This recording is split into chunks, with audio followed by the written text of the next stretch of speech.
on mute. And yes. Well, buenas tardes a todos. It's a pleasure to have you all join the webinar. And I just wanted to say a little bit about Zooming to the Border Collective or Coalition. And we started working together as a group since 2019.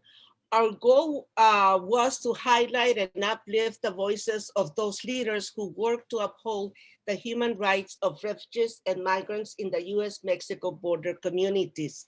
At that time, we were planning to have be a car caravan going from town to town and visiting different leaders. But of course, the pandemic happened and then we weren't able to do it. But we continue by organizing webinars, and we call that Zooming to the Border for Human Rights. We are made up of independent media outlets, academics, researchers, people from NGOs, photographers, and others that are committed to bring justice and uphold the human rights of refugees and migrants, as well as the undocumented workers here in the US. Our past webinars can be found on the YouTube channel, Zooming to the Border for Human Rights. And if you want to join our collective, please write down your name and email on the chat and we will contact you. Today we have a special, I would say special, I'm from the San Diego area and Friendship Park was and is very important to me. And it's a historical location where you know, families that have been separated can come to the border, and even though they might not be able to fully hug and touch each other and kiss each other, they can do it through the holes in the 18-foot fence. And this has families from all over Latin America, not only Mexico, have come to this location. The panel will offer an overview of the efforts to save Friendship Park, and they have been working, Friends of Friendship Park have worked to maintain that and enhance access to this historical binational meeting place between San Diego and Tijuana. The Biden administration recently announced plans to move forward with Trump-era plans to build 30-foot border walls that make no provisions for these powerful reunions and will thus effectively shut down Friendship Park for good. Of course, Friends of Friendship Park have mobilized, have rallied in an effort to save this important place for the families that are separated. Our moderator is Kathryn Vomero Santos. She's an assistant professor of English and co-director of the Humanities Collective at Trinity University in San Antonio, Texas. Her research focuses on the ways in which playwrights and performance artists from the US-Mexico borderlands repurpose the works of William Shakespeare to tell stories of and for la frontera. Kathryn, take it away. Gracias, Laura. Thank you, everyone, for being here, and thank you to the Zooming to the Border organizers for inviting us to participate in this event. We're really grateful for all the work that you've done to make this possible. I'd also like to thank my colleague Nancy Medrano of the Friends of Friendship Park for all of her work in coordinating and planning this event behind the scenes. And you'll see her in the chat posting more information throughout today's conversation. Laura so graciously introduced me, so I won't say much more about myself, but I will say that my own research on Borderlands poetry and performance is what brought me to Friendship Park and to Borderfield State Park, within which it's located. And this site has long been a site of activist art and resistance to the increasing presence of barriers demarcating the border between the United States and Mexico.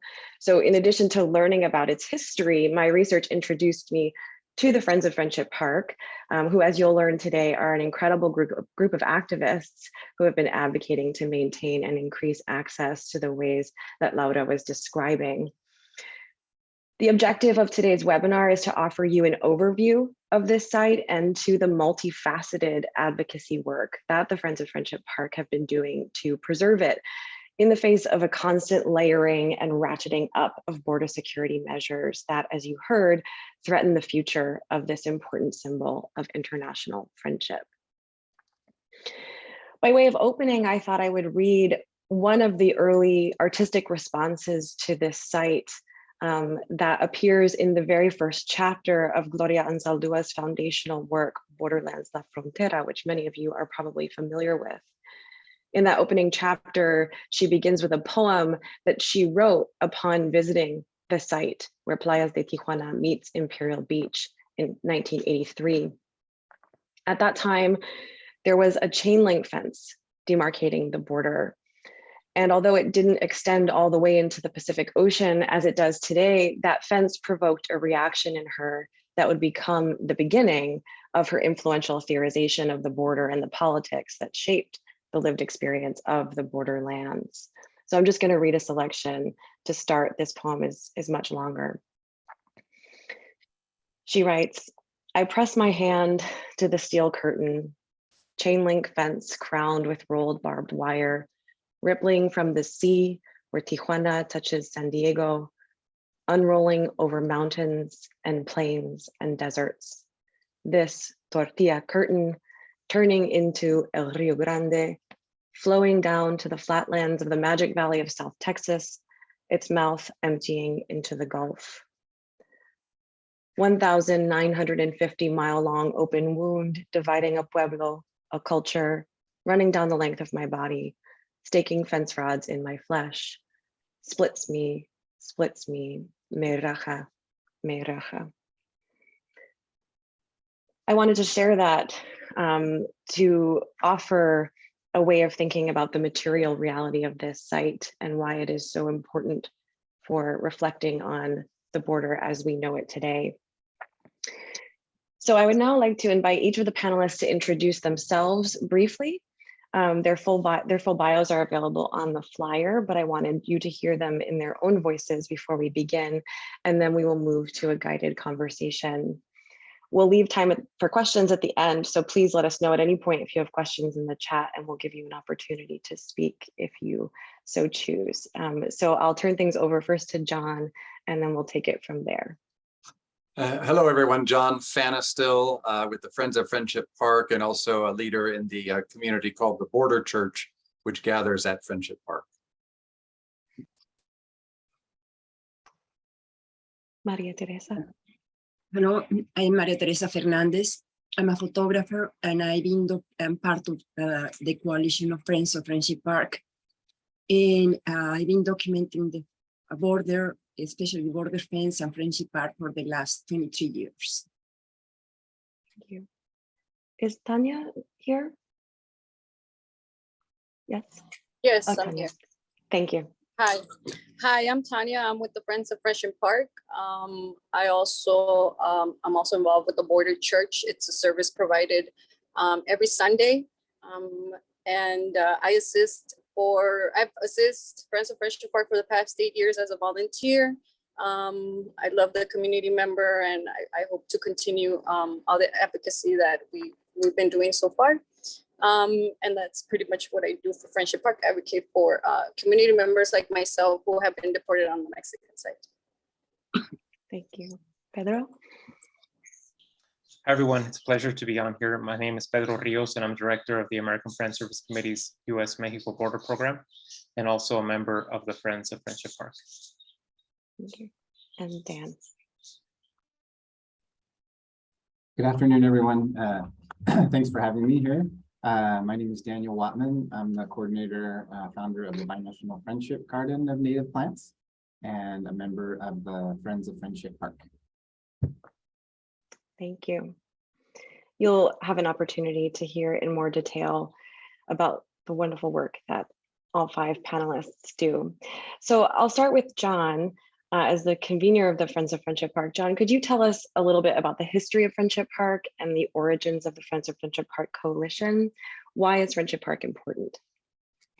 Yeah, thank you, Katie, and thank you everyone for joining. I thought I'd just begin by confirming that we know where we're talking about with this quick drop down on Google Earth. We're talking about the location at the westernmost end of the US-Mexico border, overlooking the site where the border wall currently dives into the Pacific Ocean. Many of you will have seen images of that iconic wall.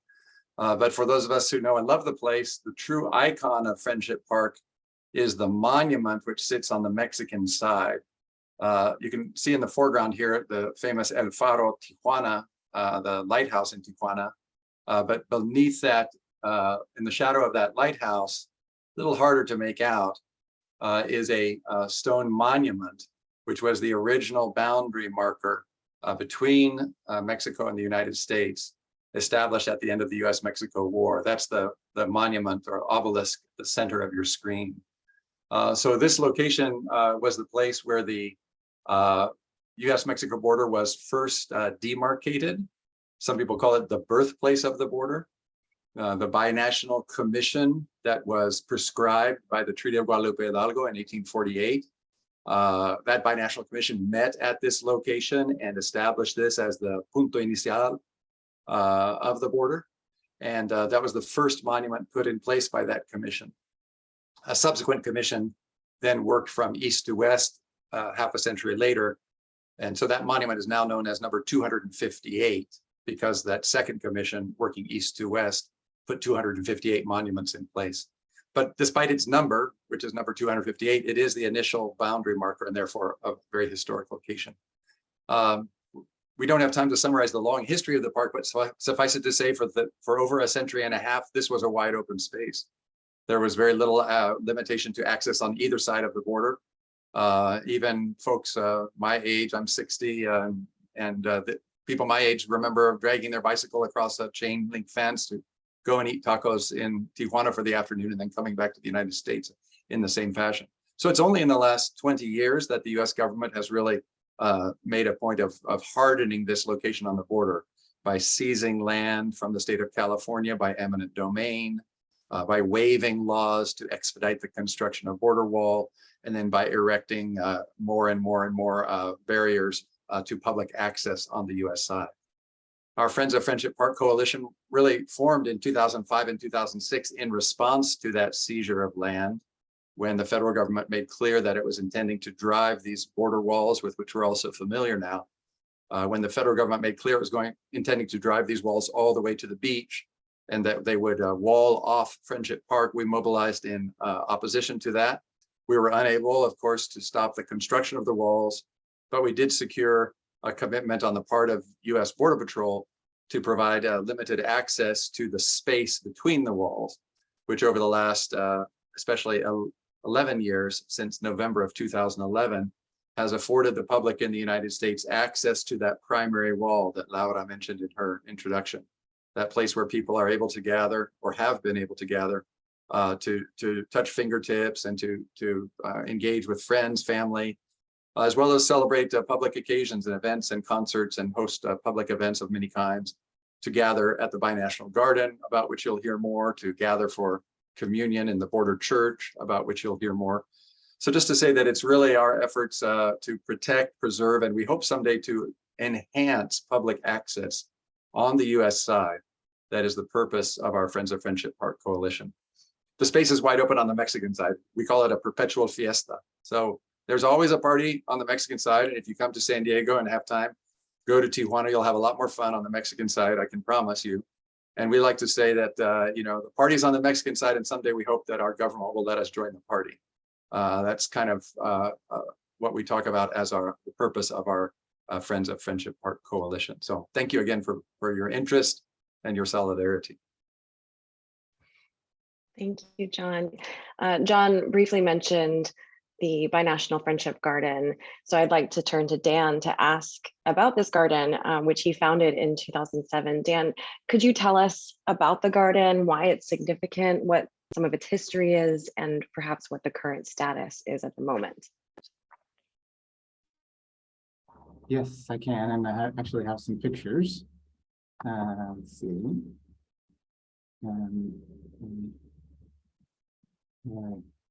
Make that bigger. Let's see. So the Binational Friendship Garden of Native Plants was founded in 2007. And the idea was to create a space where people can make friends through the fence. It's inside Friendship Park, and also promote native flora of the region. And like I said, it was planted in March of 2007 as what we called a Border Encuentro event. This was a project that I started in the early or mid 2000s to try and get people to come together and make friends through the fence. So we look for common interest themes on both sides of the border, and do like salsa dancing lessons and yoga classes and poetry readings. And the garden was one of those Border Encuentro events, where students from Kearney Mesa High School in San Diego got together with middle school in Tijuana students and planted the garden. And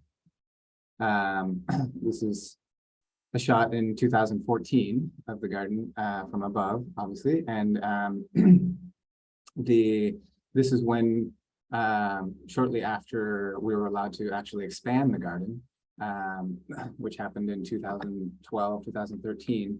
And we made it into the current design, which are binational circles. And so, as you can see, there's half circle there on the Mexican side, and then it connects with the US side to make a full circle through the wall to kind of go along with the Friendship Park theme in general. There's where the monument is, there's a monument circle, a circular plaza that goes around the monument that John was mentioning. And so this goes along with kind of the circular theme at Friendship Park, and also for the garden itself, help send the message that native flora doesn't have borders, or at least doesn't have political borders.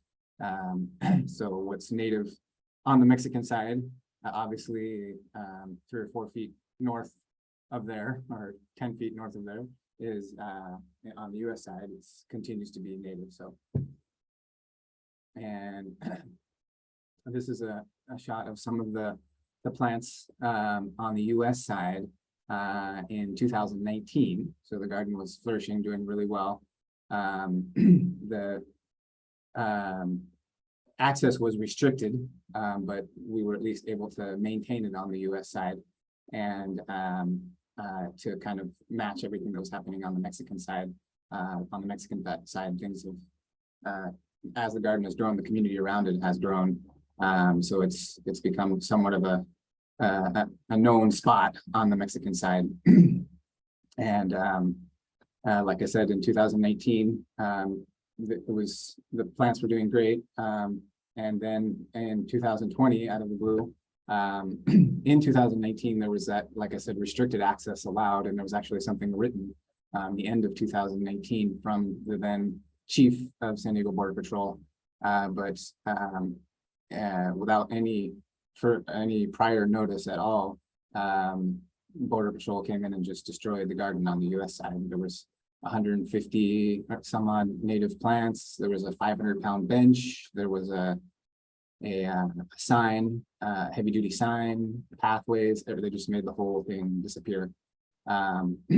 And fortunately, word spread about that on social media and in the media, and that led to a public outcry, and Border Patrol responded and allowed us to replant, do a partial replant in the same month, in January, at the end of January 2020. And even though the park was closed all throughout 2020, it has been closed ever since February of 2020. They were allowing us throughout 2020 and part of 2021 on a very restricted basis, and a small amount of volunteers to come in and maintain the garden, the new plants on the US side. But then in October of last year, they restricted all access. There's no access allowed. And so the garden was overrun, it got overrun with weeds and is currently overrun with weeds. There's natives still in there, but so they're hard to make out, and the contrast is quite drastic from the U.S. side to the Mexican side. Here's a picture of us replanting in 2020, and this is of what it looked. This was on the U.S. side for the replanting, and then this is a fairly recent picture of what it looks like on the U.S. side. So if you have a good eye, you can make out a couple native plants in there. They're surviving, but it's in desperate need to be tended to so that it looks like a garden again, and we can have a truly binational garden.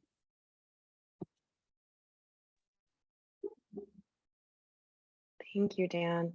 I think Dan's remarks here show us the power of photography to document what's happening and the changes taking place. So I'd like to turn to María Teresa. You have photographed, as you mentioned at the outset, Friendship Park over the years. Why have you felt compelled to document the border? And could you talk a little bit about what you have observed through your lens?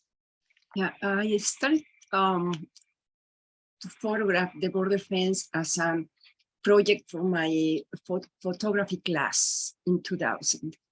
And since then, I have been able to, let me, if I can share the image.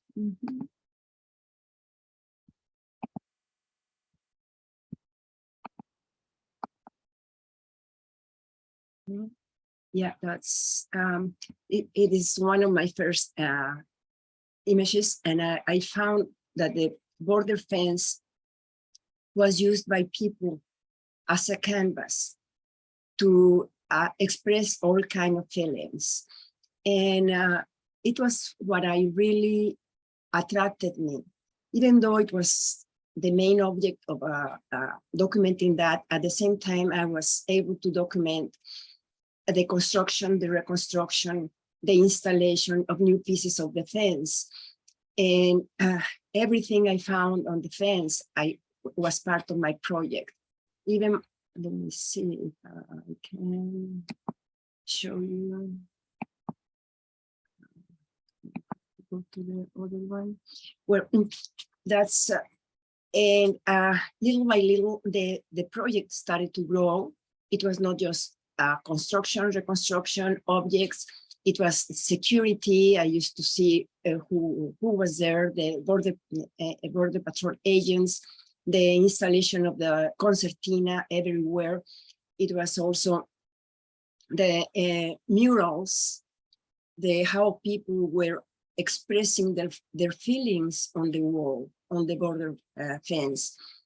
Feelings of sadness, happiness. It was the government used the fence also for propaganda. It was religious events, everything. And then also the same migrants, when they arrived close to the fence, they used to write, I'm here, I'm from, soy de Guanajuato, soy de San Luis Potosí, te quiero mucho, Lupita. It was really a canvas of expression. And activists also used the border fence to express what they were going through. And I had the opportunity to see Michael Schnorr, who was one of who was part of the border art workshop, to intervene the fence with some of his installations, with beautiful installations that some of the students of Southwestern College used to help him to do that. And let me see, I don't know how to go back to this one. Little by little, the project started to grow. It started to grow, and it was, especially it was from the Mexican side, because it was very, very hard to go to the American side to get close to the fence. But there was once that I went to that area of Friendship Park, and I saw a sign that said, salsa classes. So I got close to that area, and I saw Dan. He had a binational salsa class. And then there was John also. There was I don't know if it was a kind of a march, or it was a kind of that he had the opportunity to serve communion in that area. And since then, I became part of that area, going there every weekend. I try to go every week, and sometimes it's hard, but because I have commitments. And Friendship Park has become part of my life project, of photo life project. And I hope it won't, finish right now. And I have seen the fence growing in length, in height. It has been reproducing into fences, in some places 3 fences. And I hope someday I will be able to document the fall of this, the death of this object. And just being there, as you say, as you asked me, is what can I see through my lens? It's not just through my lens, but just to be part of the moment of the families when they arrive there. Everything evokes my senses. It's not my sight. It's not just my ears. When I listen to them, I have an experience that there was that man that came from the north of California, and he was trying to see his parents and his family, because his brother and his sister was there too, but the park was closed at that moment. I don't know, there was an investigation going on and they didn't open the park, and he was very, very sad. But all of a sudden someone came and said, yes, the park is going to be open. And the moment that we were entering the park, I listened to the sound of the mother shouting to him, Toñito, Toñito. It was something that is still in my ears, that I cannot forget that sound of the mother seeing his son for the first time after 12 years, not seeing him. At the moment that they went close, they were talking, and it's not that I want to listen what they are saying, but sometimes by just being there, I have the opportunity to listen to them. And the brother of Toñito was in the other side, and they were trying to measure themselves. I'm taller than you are. No, I'm taller than you are. Look, and they were close to the fence measuring, because he left his brother when he was a baby. He was a little boy. And right now they were kind of, and that kind of thing is just kind of, they touch my heart. They touch my whole body. And I thought maybe with time, my skin will get very, very thick and I won't feel as much as I was feeling. With age, it's worse, I think. So my skin is thinner and thinner, and I feel more and more. The other day, I heard that it was from far away right now, that she couldn't be close to her mom. It was Cecilia from Phoenix. She came, and at the moment that the mother appeared in front, in the Mexican side, the way she said, "Mama, Mama," it just kind of, there is no, I don't know, the Border Patrol, even though they are close, they should listen to that. They should listen to, they should understand what's happening in this place. The other day too, I mean, that's when the park was open, there was that girl that used to take her baby it was 3 years that she was taking him to the park. Once, I mean, she took him as a baby, and then the kid started to walk, and he was walking all around the park. And I told the mother, "I'm going to take care of him. You just talk to your husband over there." And I was kind of taking care of the little kid. At the end, when the park was almost, the father told me, "Maria came, please come close to the fence." I went close to the fence, and he told me, "Maria, I'm jealous of you." So, and I didn't know how to react to that. He said, "Why?" "Because you can touch him, you can kiss him, you can hug him, and I can't." So that kind of little things is just, I cannot, I mean, it's not my eyes that I see, it's just all those little details that park is important. And it's not that I can tell details and details and histories and stories and stories. But what we need to know, what is their opinion, what they think about the park. And I have something that I want to write. I want to read.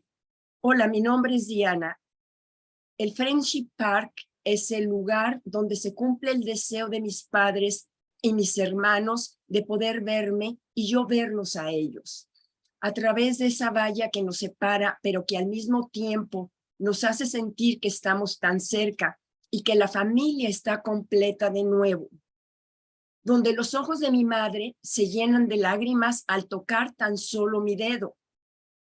El lugar donde puedo sentir el aroma de mi padre y donde mi hermana pone su pelo junto a la valla para que yo ponga mi perfume en él y conservar mi aroma unas horas más después de despedirme. Es el lugar donde mi corazón se siente completo, aunque sea unas cuantas horas. Somos cientos de familias los que vivimos esas lágrimas de tristeza y alegría en ese único lugar donde podemos sentirnos en familia. I think we need to know more about their opinions and tell the Border Patrol about what they feel and the importance of this beautiful and powerful place. Thank you, Maria Teresa.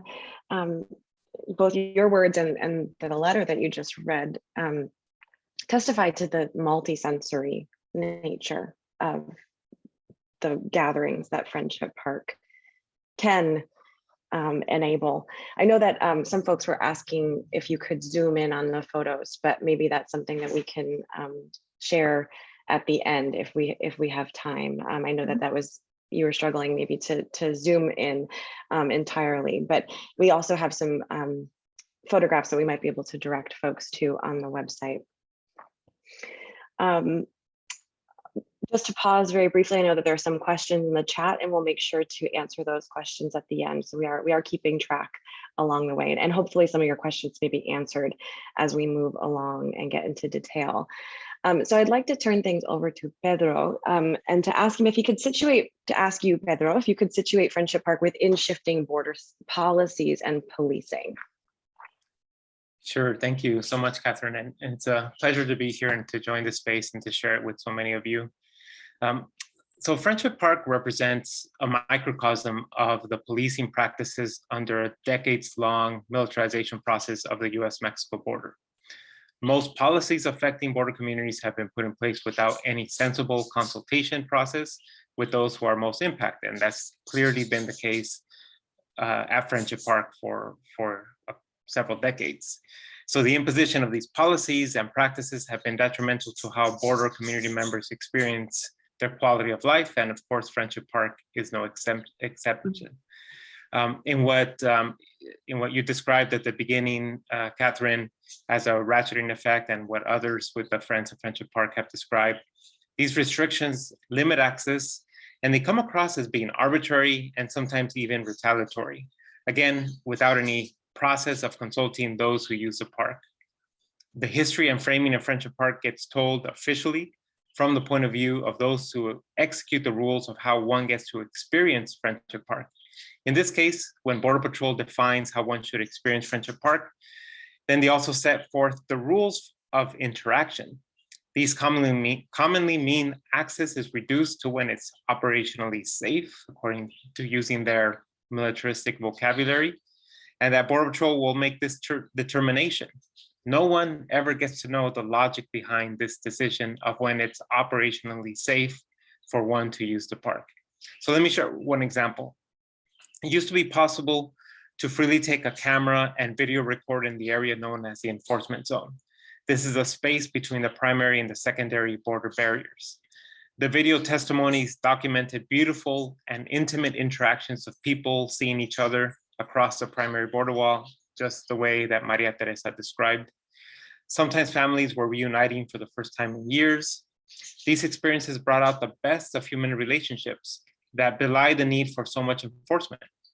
These interactions then undermine the notion that border walls, increased surveillance of the area, and increased footprint of border agents were a necessary response to a dangerous area, as Border Patrol will qualify Friendship Park. The storyline doesn't sit well with an agency that increasingly looks to beef up its budget for more agents and more tools that project a harder defensive posture. In fact, in Border Patrol's most recent challenge coin for the San Diego sector, and this is as recently as last month, it showcases concertina wire that describes it as a, quote, symbolizing the importance of a new way of thinking about border security in San Diego. And I'll put a link to that where you can see the challenge coin. So in part, the challenge to gain access to Friendship Park has been a question of who gets to tell the narrative and how that narrative is framed.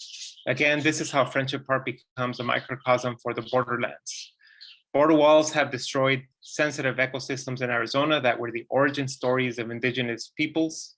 In Texas, border walls have divided ancestral lands and uprooted those living for generations in the affected areas. And all across the border, border walls push people to dangerous crossing routes, including attempting to climb the border walls, which has resulted in thousands of deaths over the years. At Friendship Park, Border Patrol have told us that people in Mexico will throw rocks at us, that there is rampant drug smuggling happening between the primary border wall. They've closed off access, saying people have tossed soccer balls filled with heroin over the primary border wall. And this is something that they told us at a meeting many years ago, about a decade ago or so. They've also said that computer chips with sensitive information are hidden between the bologna and cheese and so-called narco tortas pass through the mesh fence. There has been no evidence of that, but still they use these excuses as a way to close off access and slowly limit how one can experience in a sensible and a humane way Friendship Park. What we know is that experiencing Friendship Park in its full humanity should be a priority, and that can only be accomplished when full access to Friendship Park for all is possible. Thank you. Thank you so much, Pedro. I'd like to bring John back in very briefly to tell us about Border Church, and then we'll bring Tania in to talk about her experiences with Border Church. So John, what is Border Church? What is its mission and who participates in it? Yeah, the Border Church, La Iglesia Fronteriza, is a community of people that gather for the Christian sacrament of communion on both sides of the border. We say our mission is to break bread across the border. Our dream is someday to convert the border wall and to turn it into the table of the Lord. The first time I served communion at Friendship Park, it was the summer of 2008. At this time, Border Patrol and US authorities were beginning to build barriers across the park. And so for about 6 months, from August of 2008 to February of 2009, our community trespassed onto federal property. And during those 6 months, we were able to share the elements of communion, the bread and the cup, through the border wall. We were eating from one loaf, one bread. We were sharing, drinking one cup. The park was closed forcibly in 2009 and remained closed through to 2011. But when, after completing the construction of the walls, they afforded modest access to Friendship Park, beginning in November 2011, we began to return to the US side, and over the years to celebrate communion. And our goal at that time was simply, it was a small group of us across many years. Our goal was to accompany, we called our work of acompañamiento, and the word in Spanish has within it this notion of breaking bread, to acompañar, to share the pan del día con la gente. And our goal is to accompany the families and the other people who are gathering at the park, to stand alongside them and to make clear that they were beloved children of God. That was our hope. An entire community has grown up on the Mexican side of the wall, and it is the real heart and soul of the Border Church, the team that gathers every Sunday, that serves communion to a large gathering on the Mexican side and serves a meal at the close of its service. And a group of people on the US side, we continue to visit the park each Sunday to stand in what we call sacramental solidarity with our friends in Mexico. So it's a community to which all are welcome. Es una mesa abierta, and it's a privilege to have been a part of it. Thank you so much, John. Tania, you mentioned when you introduced yourself at the outset that you started attending Border Church after you had been deported, and as a means of finding connection. So could you tell us about what Border Church has meant to you, what kinds of connection it did provide? And then maybe you can tell us about what kinds of services you've been able to offer to people who find themselves in a similar position as yours. Well, I want to start a little bit with saying after my deportation back in 2010, moving into playas as I arrived at the beach one day trying to get reception there, I met these wonderful people there that all these events and visits that, you know, I used to do there back at the time. And because of my depression and mainly just, you know, trying to stick around, I came with Border Church. Border Church is a place where it gives you a lot of stability. It gives you that hope. It gives you that assistance, like John said, the companionship and the care. And I've volunteered there for a while, and now I volunteer for the Friends of Friendship Park. I've helped with the bookkeeping, and it means a lot because throughout the years of my deportation, I didn't have like another place to actually like feel that you belong somewhere. You know, I was deported when I was 24, and most of us childhood arrivals who you know, enter the country to the US at a young age and then they get deported.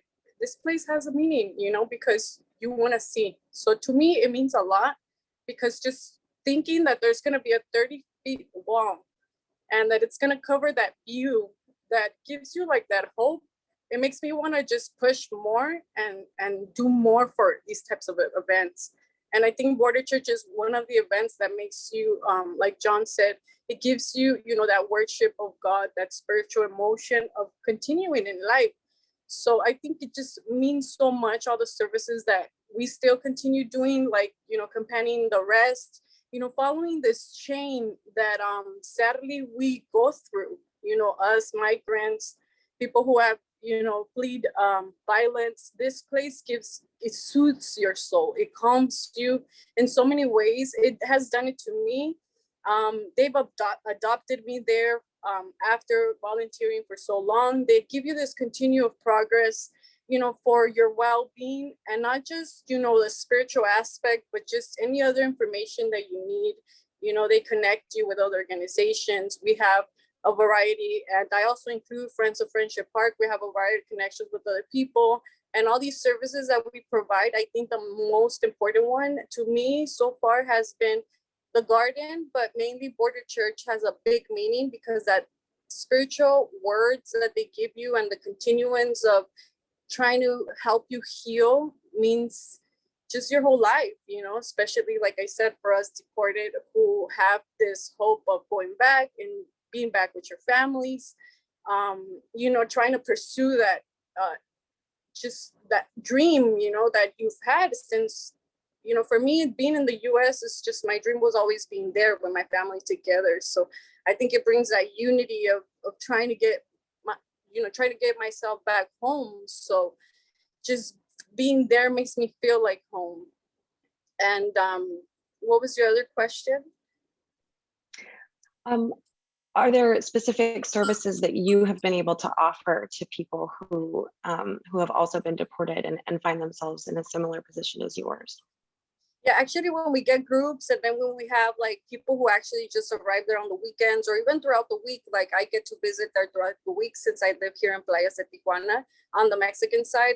I get to see so many people that, you know, are just asking a question or just, you know, having that thought of like, what is, when they're at the wall, you know, they have so many questions for themselves, you know, and just being there and attending it and, you know, having that having, just having that idea of being here and knowing that all these people like myself are there just makes me want to be there. And knowing that all this that we feel and all these questions that we have, makes me want to continue being there. And those services are just like John said, we give them companionship. We make sure they're going to shelters. They know where these places are located, how they can do their procedures. We actually sometimes take them there. There's also other pastors here on the Mexican side who contribute with all that. And we give, in my point, I give my experience, I give the way I did my things. I also have my daughter in the US that I went through with child custody. So I let them know how I did that. They ask so many questions like, where can I go? How can I do this? And I think those little simple things are the best services you could give to these people. Worship, companionship, peace, transformation, knowing that we're here binationally as an international friendship. It's more than just a service, it's a hope of life. And I think that's like the most important thing that we want to continue doing. And I think that's the biggest thing we need to see from this place, is a historic place of life that needs to maintain. That's what I think. Thank you so much, Tania. This is such important work. As you've probably been hearing from our panelists, access to Friendship Park on the US side has changed quite radically in recent years. And even more recent developments have threatened the future of this binational meeting place. So I'd like to invite the panelists to tell us some more about these recent developments and why they're so concerning. What is the future of Friendship Park? If it's okay, I'll start, and then my Please. colleagues can begin. So I think it's important to note that when President Biden took office, he signed an executive order stating that all border wall projects would be suspending pending further review. That was during the first week of his administration. One of those projects was the replacement walls at Friendship Park.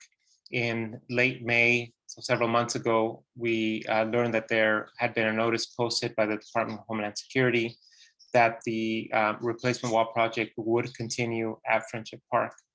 We held a meeting with the Border Patrol on June 17th with the purpose of understanding and learning more about the scope, about what the project entailed, and what the impact it would have to Friendship Park.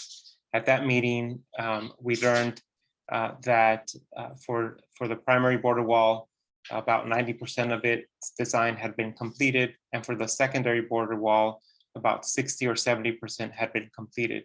However, within that conversation, we also learned that Border Patrol had not been contemplating including an access gate as it currently exists now at the secondary border wall. And this access gate is what allows people to arrive and to spend time in between the primary and the secondary border wall, the space known as the enforcement zone. That raised alarms for us, and we suggested that without that access gate, that there would be a lot of consternation amongst the general public and organizations that use Friendship Park as they have for decades. At that meeting, we were promised that we would have schematics of their projects by the beginning of the month of July. The first week passed and we did not receive those schematics, and it was at that time that we chose to make this campaign much more public, to draw attention to the fact that Border Patrol was intending to significantly alter the experience that one would have at Friendship Park with the construction and building of two 30-foot border walls that were designed during the Trump era. So essentially, under President Biden, the border walls that were coming into Friendship Park would resemble and would take on the design that President Trump had promoted throughout his campaign. Our organizing led to every single policymaker that counts as Friendship Park within their district to sign or write a letter in support of our efforts. We had the support of both senators of the state of California, as well as a number of members of Congress that signed onto a letter that was spearheaded by Congressman Juan Vargas. And along with many of you and many others who signed petitions calling for the drawing attention of this, the Marcha de Silencio events that take place almost every Sunday on the ground continue to move forward, again, with the idea of drawing attention to the disastrous concept of two 30-foot border walls going into the space and the possibility that access would no longer be possible for Friendship Park. We hosted a rally and vigil outside of the San Diego Border Patrol sector headquarters, and also held the second meeting on July 27th with the Border Patrol. It was at that time that they told us that they would have further news for us last Friday, a week from tomorrow, a week ago tomorrow, that they would have news to us about our request to suspend this project for 120 days, pending more authentic consultation process with many stakeholders in the San Diego and greater community, so that we could have what we've wanted, which is, what do people in San Diego and beyond want? What would they like to see at Friendship Park? Because this consultation process really has never truly occurred. This pause, we believe the 100-day pause would be in effect an opportunity to hear from constituents and from various stakeholder sectors throughout the community. And we learned on August 4th that the Commissioner of Customs and Border Protection, which is the parent agency of the Border Patrol, Chris Magnus, did in fact announce a pause on the construction in order to engage with community members and community leaders. We don't know, and maybe others can correct me if I'm wrong, we don't know for how long that pause is supposed to be implemented for. However, we are moving forward as a Friends of Friendship Park in organizing a summit of sorts where stakeholders will get together. This will take place in early or mid-September, where an opportunity for people to provide their opinions about what they would like to see at Friendship Park can actually take place. And I'll let others chime in as well.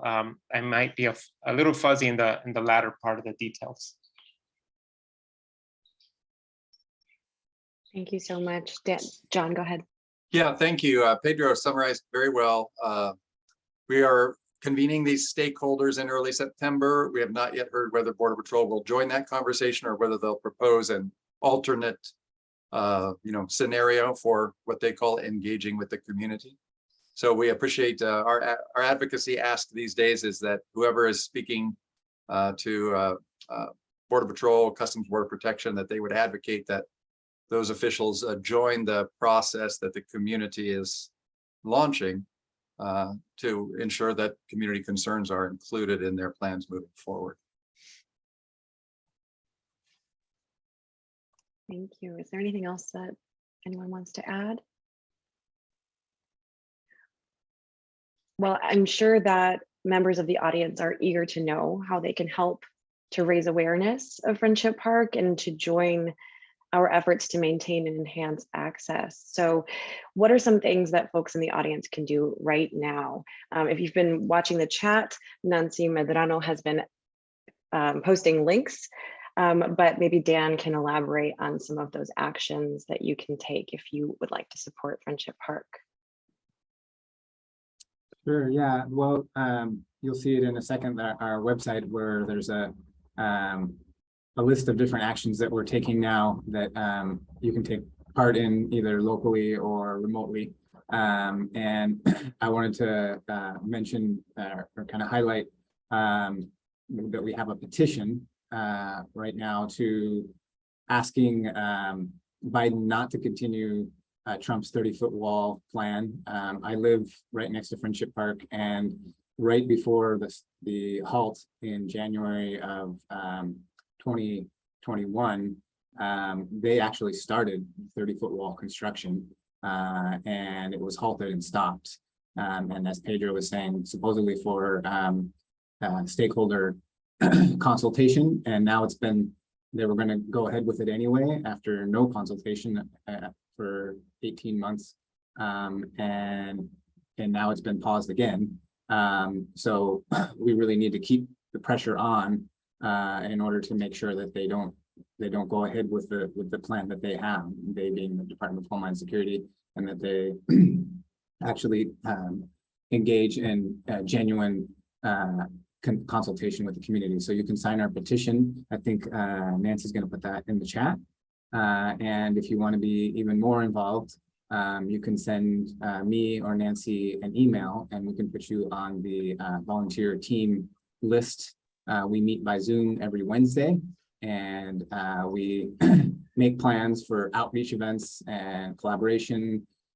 We talk about social media strategy and other outreach events, sometimes Zoom events, sometimes virtual events. And so there's a lot of ways you can get involved and help out. So one of the main things that our upcoming events is our 51st anniversary. On the Mexican side, it's going to be, like John was saying at the beginning, a huge fiesta. We're going to have some rock bands, very famous rock bands here on the Mexican side. And on the US side, there's not going to be anyone, and there's going to be empty chairs. And John can talk about that a little bit more as far as what that empty chair thing is about on the US side. I want to say a little bit about Border Church. Border Church, we meet every Sunday from 11 to 3. You guys could always join us Facebook Live at 1 p.m. or also gather around with us here on the Mexican side in Playas de Tijuana. We start off with setting up the whole service for our binational service on Sundays, and there's a lot of hands-on to do, volunteering, and then you find out with a lot of different variety of stories from different migrants who maybe you want to always, care to help or seek any assistance. That there's always something that comes up there besides our event. And like Danny said, our Friendship Park anniversary coming up, and you always could send me an email. I'll put my email here for any other information on the Border Church. And you could always see us on Facebook Live, by the way, on Sundays at 1. Yeah, and thank you. The chairs, if you'd like to sponsor a chair, we're going to line the US side of the park with empty chairs. Each chair will have a name on it. Could be your own name or the name of an organization reserved for. And again, we'll capture aerial images, video images, and still photos to dramatize that there is this public concert on the Mexican side, and that on the US side, a large number of people who would like to, who wish they could participate. So I'll put that's been in the chat a few times, but here it is again, in case you'd like to sponsor a chair in the name of yourself or a loved one or an organization that you'd like to be represented on that day, which is next Saturday, August 20th. Thank you all so much for outlining those ways that folks can get involved. And I'll just say that as somebody who lives all the way over here in San Antonio, it is possible to get involved remotely. So I hope that you will take them up on their offer to join them in this important fight. I saw that there are some questions in the chat. If you do have additional questions, please feel free to put more in the chat or to raise your hand to speak. I know that Yolanda has had a few comments and questions. I don't know if Yolanda, you want to follow up on any of them or ask them. I see that some have been answered, but I would like to invite you to unmute if you'd like to join us. Yes, I would. I'd just like to say 2 things, and then if it's possible, if it can be discussed. One is that I read an article on the internet that this Latino guy that was suffering from bipolar disorder, which is what I have, he tried all kinds of treatment, medicine, and therapy, and nothing helped. And he got involved with Friendship Park and helped him. He overcame his bipolar disorder. The other thing is that during the elections for between Trump and Biden, I read the newspapers, and I've also found out from other news that at the time they said that 35 or 37% of the Hispanic population in Texas voted for Trump. And then I read that it was 50% of the Hispanic population in Texas that could vote that voted for Trump. So I just wrote in the chat that I know that the South was stolen from Mexico after the Alamo, which the fight for the Mexican people was against slavery and for Texas to remain part of Mexico. And I think that has got a lot to do with the oppression and the suffering that the Mexican American people in this country have had to live with, including myself. And I would like to know why those Hispanics in Texas voted for Trump. What are the reasons that are moving this anti-document, anti-friendship park motion forward? And I don't know how to find that out. I have some friends on Facebook who are from Texas, but I think if we could figure that out, that might offer an alternative to how we could organize. The other thing is I've heard on Tribuna del Pueblo 30 feet walls, and I really, they were set up for the person that comes to die because they fall automatically because of the technology involved. So I just encourage people that started the circle in the wall to figure out how technology works. I know I read an article in Cutting Edge Capitalism, something or other, written by Jim Davis, had 12 articles by different authors from throughout the world in the United States, and it said that our DNA is used in the computers. So I don't know if those women in Texas or men, I don't know what they've been through, but I think it's horrible. I think that and also the lies that it was started by Pat Nixon. I'm glad you guys are clearing that up, but those are just some of the ideas and the suggestions that I have.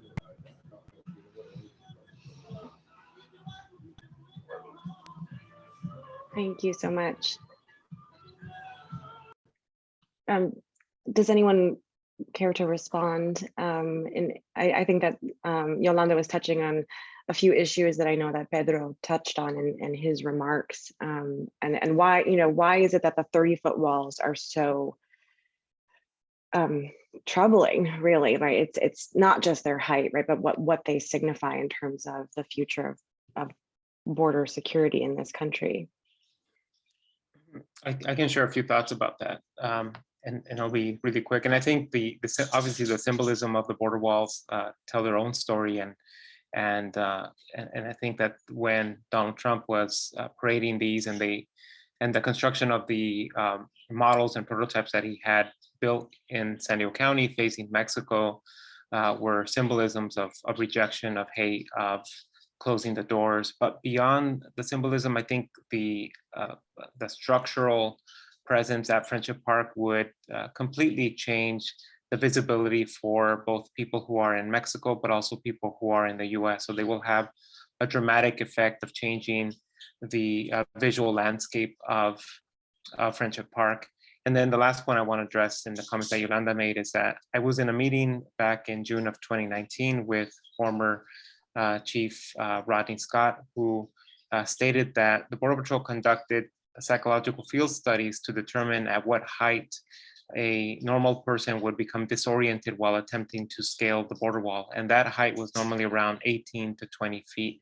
So if you take that into consideration, someone who is attempting to scale a 30-foot border wall is likely to get stuck, fall off, injure themselves, and die. And we've seen a 5 times increase in dramatic serious injuries here in San Diego County, as well as an increased number of deaths because of people that have fallen as a result of attempting to scale the 30-foot border wall. Thank you. There was another question in the chat earlier from David about the Binational Garden. And I believe the question for Dan was, did Border Patrol give an excuse or rationale for destroying the garden? Sort of.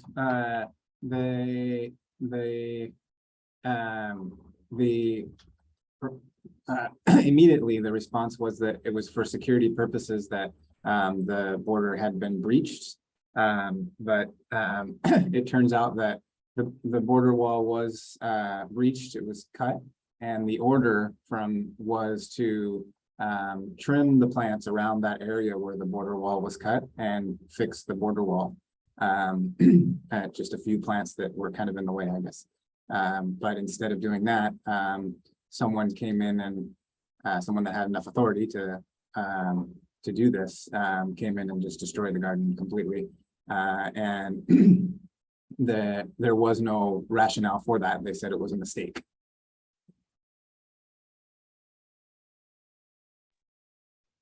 Thank you. Does anyone have any other questions that they would like to ask the panelists, or anything that the panelists would like to add to the conversation?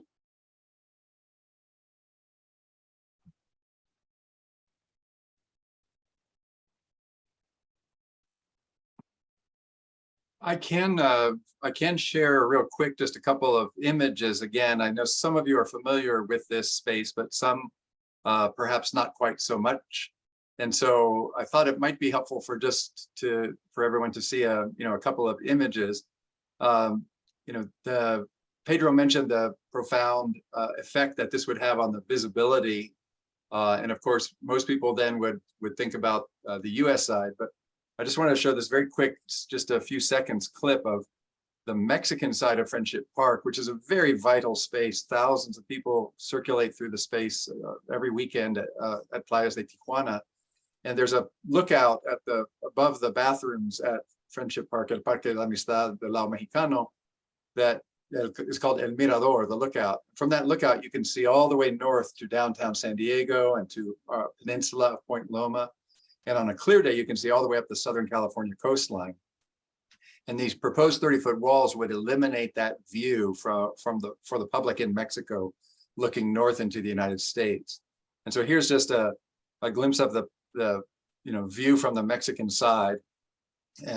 This is the busy plaza, and the camera will spin around to show the view north from the Mexican side of Friendship Park.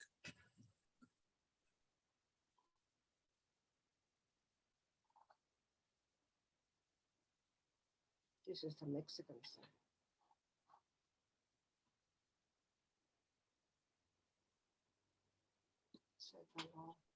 So that right there is the view north into the United States that would be eliminated by, these walls are currently 18 feet. So you have to almost double the height.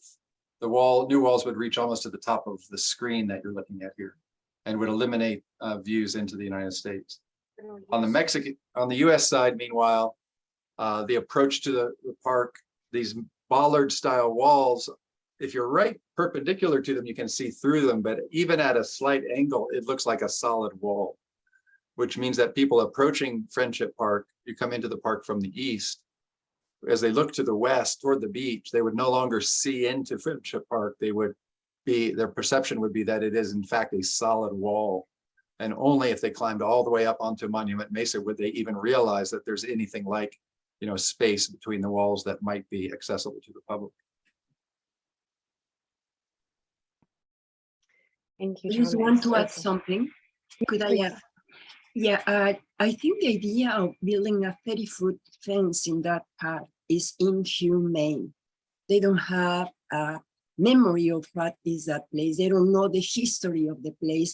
And besides, it's just that they don't know what they are doing, because that's for security. It is not for security, because the primary fence is 19 foot on, and then they will have a 30 foot in front of Friendship Park, then go 30 foot in down the slope, and then it will find the one that is in the beach, and which is 19 foot tall.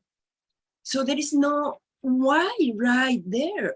It's just to impress the Mexican side, to impress the migrants, or just to compete with the smugglers, creating new ways of crossing, new changos, new way of cutting the. I don't know what is the idea of doing. That's just cruel. It's inhumane for me. There is no reason. Laura, I think you had your hand up before. Would you like to ask a question? Yes, I I know you were giving a pause of what, 90 or 120 days, and what's going to happen after that? I guess we don't know, but what kind of, besides celebrating the 51st anniversary of Friendship Park, are there anything else we can do or people can do? Yeah, I'll address that. We requested a 120-day pause, which would be 4 months. But Border Patrol, when they announced their pause, did not say how long a pause they were planning. So we're waiting to hear from them. Okay. We don't know if they're talking about a week or 2 weeks. We are planning this stakeholder summit, we're calling it, in early September, because with our long work and relationships, we are able to convene the stakeholders in the area. And we're hoping that Border Patrol will agree to participate in the process that we are designing. So as I mentioned earlier, right now our ask is that Border Patrol would pause until they participate in our stakeholder conversation. Unfortunately, the clock is ticking. These funds were allocated by Congress in fiscal year 2018, and they have to be dispersed by September 30th of this year. Okay. So Border Patrol is going to disperse those funds to contractors in one way or another by the end of September. That doesn't mean the work has to be finished, but they have to disperse contracts. So the clock is really, it's really the next 7 weeks will determine whether Border Patrol will accommodate designs that are specific to this location and will include elements that come from the community who uses the park, and that then perhaps would disperse monies to contractors for the purpose of creating a park that would in fact enhance public access rather than effectively eliminate it. So it's the next 7 weeks of pushing and back and forth. We are the stakeholders. If you know folks in San Diego who would like to participate in that process, we'll be accepting soon nominations for people who would participate in the stakeholder summit. And these should be people with a long history of demonstrated knowledge of the area and of the park. Thank you. I see that we're coming up on 4:15, so I'm mindful of the time, and I thank you all for spending this much time with us. I would like to thank the Zooming to the Border organizers for inviting us to participate in this series. I would like to thank the panelists for sharing their incredible experiences and insights and the history of their really important action. And by way of closing, I wanted to return to Gloria Anzaldúa and her poem, and especially because it reminds me of what María Teresa was expressing in her hope that she will someday be able to document the dismantling of these walls. So at the close of her poem, Anzaldúa writes, "The land was Mexican once, was Indian always, and is, and will be again." So thank you all for your time and for your questions and your interest. More information is available at friendshippark.org, and we hope that we'll see you again soon. Thank you. Thank you. Thank you. Thank you. Just wanted to share that I'm a vocalist and I would love to come down there and sing for you all. And whatever monies you make, I would love to donate my time for that.